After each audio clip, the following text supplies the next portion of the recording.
Hello students, welcome to RG Studio. My name is Rahul. I am a teacher. इस video में मैं आपको national sugar institute Kanpur, जो कि गवर्नमेंट ऑफ इंडिया का एक प्रीमियर इंस्टीट्यूट है, यहाँ पे विभिन्न जॉब ओरिएंटेड कोर्सेज होते हैं। तो इस वीडियो में नेशनल शुगर इंस्टीट्यूट कानपुर के जॉब ओरिएंटेड जो कोर्स होता है DPHAT और DQCES, तो यहाँ पे जो DPHAT कोर्स है post graduate diploma course in industrial fermentation and alcohol technology, और DQCES post graduate diploma in quality control and environmental science. तो इन कोर्सेज के जो एंट्रेंस एग्जाम होता है इसके सिलेबस में, तो यहाँ पे एक टॉपिक होता है बायोकेमिस्ट्री में जो टॉपिक होता है बायोमॉलिक्यूल जैव अणु, तो इसके बारे में, इस टॉपिक के बारे में इंफॉर्मेशन दी जाएगी। और मैं आपको बताना चाहूँगा जो candidates national sugar institute Kanpur और वसंतदाता शुगर इंस्टीट्यूट पुणे के एंट्रेंस एग्जाम के लिए प्रिपरेशन कर रहे हैं, तो यहाँ पे वेरी इंपॉर्टेंट टॉपिक, कुछ इंपॉर्टेंट टॉपिक्स बताए जाएंगे एंट्रेंस एग्जाम की प्रिपरेशन के लिए। National sugar institute Kanpur, Vasantdada sugar institute Pune के DPHAT post graduate diploma course in industrial fermentation and alcohol technology, और DQCES post graduate diploma in quality control and environmental science. और जो candidates national sugar institute Kanpur के और BSI Pune के विभिन्न entrance exam के लिए प्रिपरेशन कर रहे हैं, NSI ST, NSI SE, DPHAT, DSPMM, DQCES, SBCC, CCQC, SECC और अन्य सभी कोर्सेज के लिए और अदर कॉम्पिटिटिव एग्जाम्स के लिए प्रिपरेशन कर रहे हैं, और इसके लिए ऑनलाइन या ऑफलाइन कोचिंग ज्वाइन करना चाहते हैं, इंपॉर्टेंट क्वेश्चन के PDF नोट्स लेना चाहते हैं, वो 9411513974 पे व्हाट्सअप कर सकते हैं। तो ऑनलाइन या ऑफलाइन कोचिंग और इंपॉर्टेंट क्वेश्चंस के PDF नोट्स के लिए व्हाट्सअप नंबर है 9411513974, और कॉम्पिटिटिव एग्जाम्स की प्रिपरेशन के लिए एक व्हाट्सअप ग्रुप बना रखा है जिसका लिंक आपको डिस्क्रिप्शन बॉक्स में मिल जाएगा। चैनल को सब्सक्राइब अवश्य कर लें ताकि इंपॉर्टेंट क्वेश्चन के वीडियोज मिलते रहें और विभिन्न जॉब्स और एडमिशंस के लिए जो नए अपडेट्स आते हैं उसकी जानकारी मिलती रहे। वीडियो को लाइक, शेयर और कमेंट जरूर कीजिएगा। तो यहाँ पे जो टॉपिक है वो है बायोमॉलिक्यूल जैव अणु। तो बायोमॉलिक्यूल में जो इस यहाँ पे इससे जो पहले वीडियो बनाया गया था उससे पहले जो वीडियो था उसमें जो शुरू के टॉपिक हैं, जैसे इसमें जैव अणु का जो परिचय है और जीवित ऊतक का संगठन, कोशिका का औसत संगठन, कोशिका के अणु, तो इन सब के बारे में इंफॉर्मेशन दी गई थी। अब यहाँ पे इस वीडियो में जल के बारे में और कार्बोहाइड्रेट्स और मोनोसैकेराइड, इन सब के बारे में इंफॉर्मेशन दी जाएगी। तो यहाँ पे जो पहला इंफॉर्मेशन जिस टॉपिक पे है वो है जल, वाटर।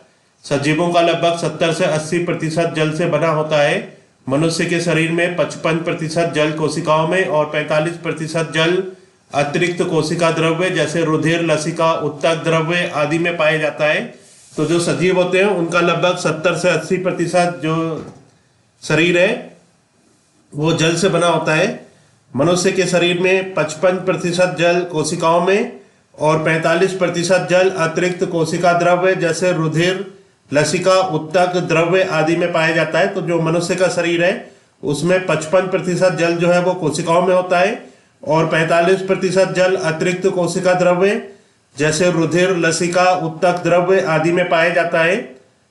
शुद्ध जल उदासीन, pH = 7 होता है। तो शुद्ध जल का जो pH वैल्यू होती है वो 7 होता है, और शुद्ध जल उदासीन होता है। यह रंगहीन, गंधहीन, स्वादहीन द्रव्य है जिसका घनत्व 4 डिग्री सेंटीग्रेड पर सर्वाधिक होता है।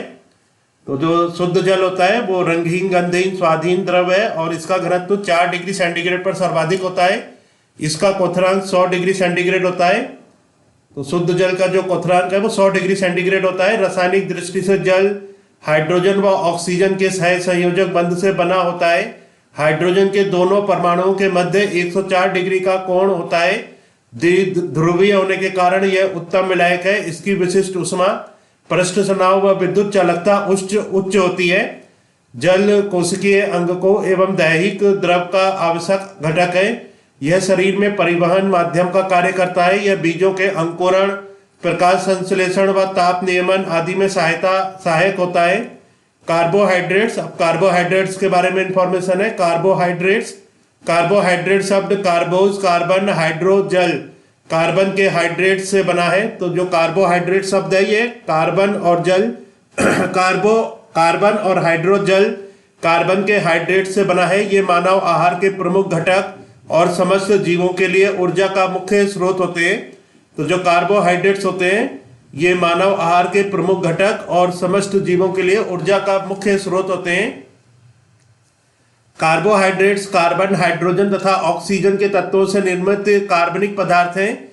इनमें कार्बन, हाइड्रोजन तथा ऑक्सीजन 1:2:1 के अनुपात में पाए जाते हैं। तो जो कार्बोहाइड्रेट होते हैं उसमें कार्बन, हाइड्रोजन और ऑक्सीजन 1:2:1 के अनुपात में पाए जाते हैं। कार्बन बहुत कम मात्रा में पाया जाता है। इसका सामान्य अणुसूत्र CnH2O होता है। कार्बोहाइड्रेट का जो सामान्य अणुसूत्र है वो है CnH2O और ब्रैकेट क्लोज N होता है, परंतु किसी किसी में जैसे रेमनोस C6H12O5, डिजिटोक्सोस C6H12O4 आदि में सामान्य कार्बोहाइड्रेट के अणुसूत्र की स्थिति नहीं मिलती है। कार्बोहाइड्रेट को उनके रासायनिक गुणों तथा अणु की संरचना के आधार पर मुख्यतः 3 समूहों में बांटा गया है। तो कार्बोहाइड्रेट को उनके रासायनिक गुणों तथा अणु की संरचना के आधार पर मुख्यतः 3 समूहों में बांटा गया है। पहला है मोनोसैकेराइड जैसे ग्लूकोज, फ्रक्टोज आदि। दूसरा है ओलिगोसैकेराइड्स जैसे सुक्रोज, माल्टोज, लैक्टोज आदि। तीसरा है पॉलीसैकेराइड जैसे सेल्यूलोज, मंड, ग्लाइकोजन आदि। मोनोसैकेराइड्स, तो पहली जो इंफॉर्मेशन है ये मोनोसैकेराइड्स के बारे में है। जो मोनोसैकेराइड्स होते हैं ये सरलतम कार्बोहाइड्रेट्स हैं जिन्हें सरल शर्कराएं भी कहते हैं। इनका और अधिक छोटी इकाइयों में जल अपघटन नहीं हो सकता है। तो जो मोनोसैकेराइड्स होते हैं ये सरलतम कार्बोहाइड्रेट्स हैं जिन्हें सरल शर्कराएं भी कहते हैं। इनका और अधिक छोटी इकाइयों में जल अपघटन नहीं हो सकता है। कार्बन परमाणुओं की संख्या के आधार पर मोनोसैकेराइड निम्न प्रकार के होते हैं। तो जो कार्बन परमाणु हैं उनकी संख्या के आधार पर मोनोसैकेराइड निम्न प्रकार के होते हैं।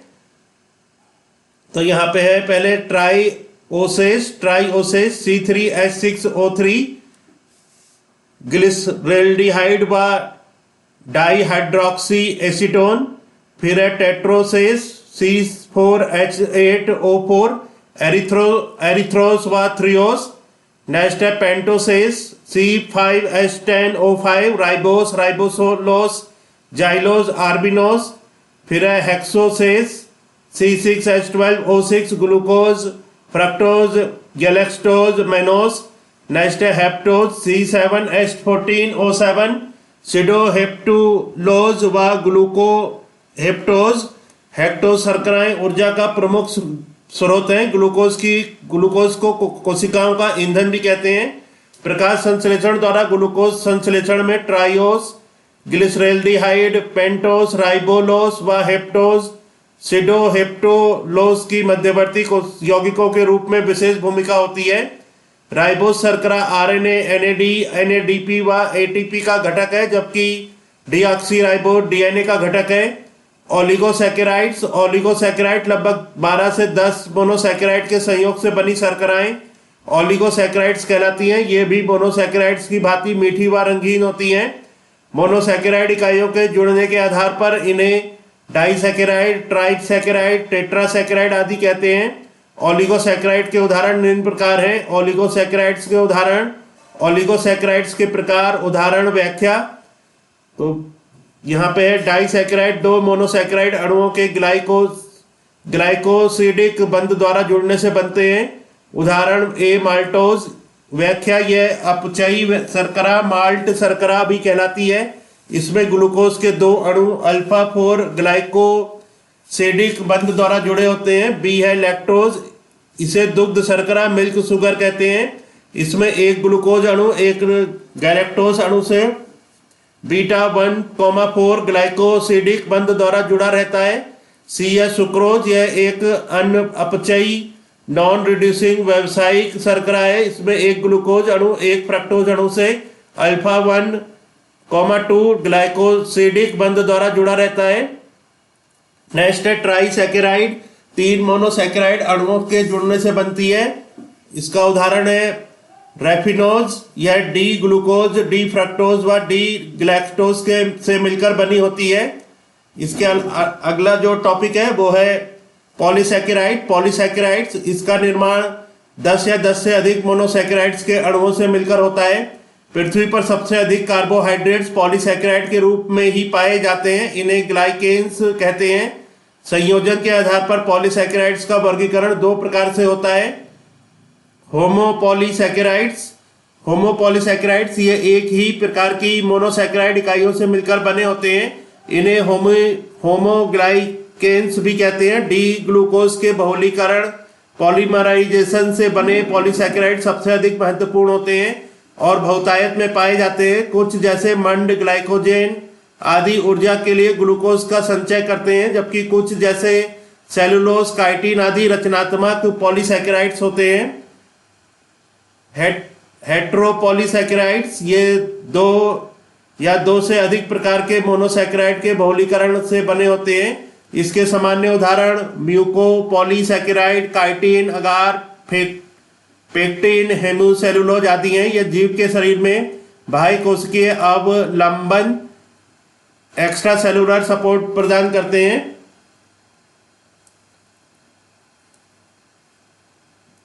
उपयोगिता के आधार पर पॉलीसैकेराइड्स का वर्गीकरण निम्न प्रकार है। संचायक पॉलीसैकेराइड्स, स्टोरेज पॉलीसैकेराइड। संचायक पॉलीसैकेराइड को आरक्षित ऊर्जा कहते हैं। पादपों में मंड तथा जंतुओं में नीले, हरे, शैवाल, कवक आदि में ग्लाइकोजन एवं जीवाणु या ईस्ट में डेक्ट्रॉन्स प्रमुख संचायक पॉलीसैकेराइड हैं। संरचनात्मक पॉलीसैकेराइड, स्ट्रक्चरल पॉलीसैकेराइड। इस प्रकार के पॉलीसैकेराइड्स डी ग्लूकोज के अणुओं से मिलकर बने होते हैं। ये पादपों की कोशिका भित्तियों का तथा